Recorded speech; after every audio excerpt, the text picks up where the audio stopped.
Bom, pessoal, então vamos mais outros exercícios aqui, vamos comentar mais dois rapidamente.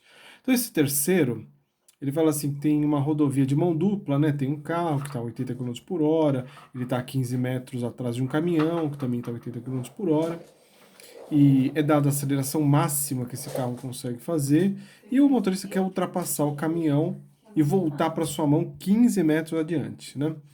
No momento em que começa a ultrapassar, já visto um outro carro que vem no sentido oposto, também com 80 km por hora. Tá aqui. E aí a pergunta da lista faz, né? A que distância mínima precisa estar o outro carro para que essa ultrapassagem seja segura, né? Eu fiz um desenho aqui para a gente ter uma noção do que está acontecendo. Vou colocar aqui. Então a situação inicial é esta, né? Você tem o carro 1, o caminhão, eles estão distantes 15 metros entre si, e tem o carro 2, né? Vindo no sentido contrário aqui para cá, né? Os outros dois estão aqui nesse sentido, o carro 2 está para cá. E aí o carro 2 está a uma certa distância X, que é o que a gente quer saber. Esse aqui é o X mínimo. Esse é o X mínimo. É a distância mínima que ele tem que estar para que ocorra esta situação 2, né? Ou seja, qual a situação 2? O caminhão vai andar um certo tanto, mas ao final, o carro, esse carro que está vindo para cá, ele vai conseguir. Eu acabei desenhando errado, era trocado aqui, né? Esse aqui tinha que estar aqui do lado, né? Esse aqui. E aí ele volta para a mão dele, na mão do caminhão, e o outro passaria pela outra mão normalmente, né?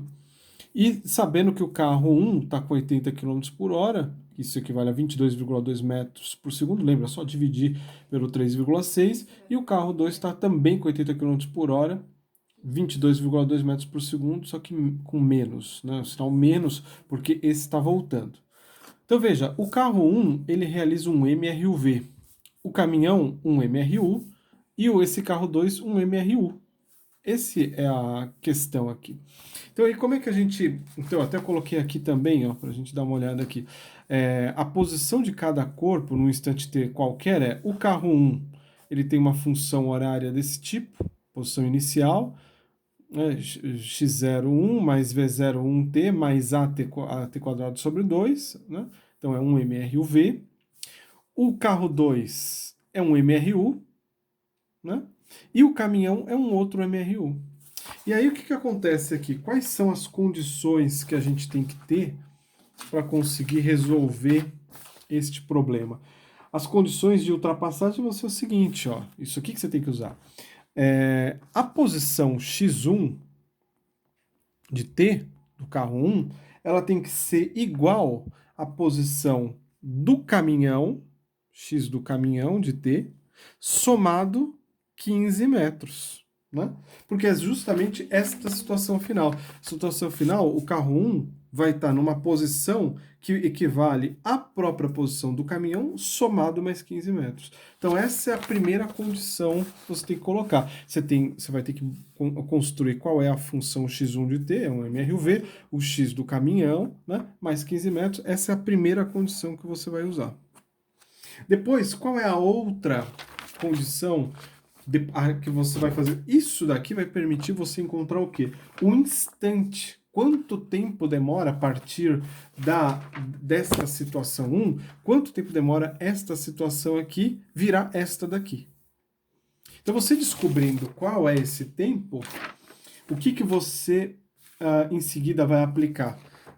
Descobrindo esse tempo, você vai usar a seguinte segunda situação aqui.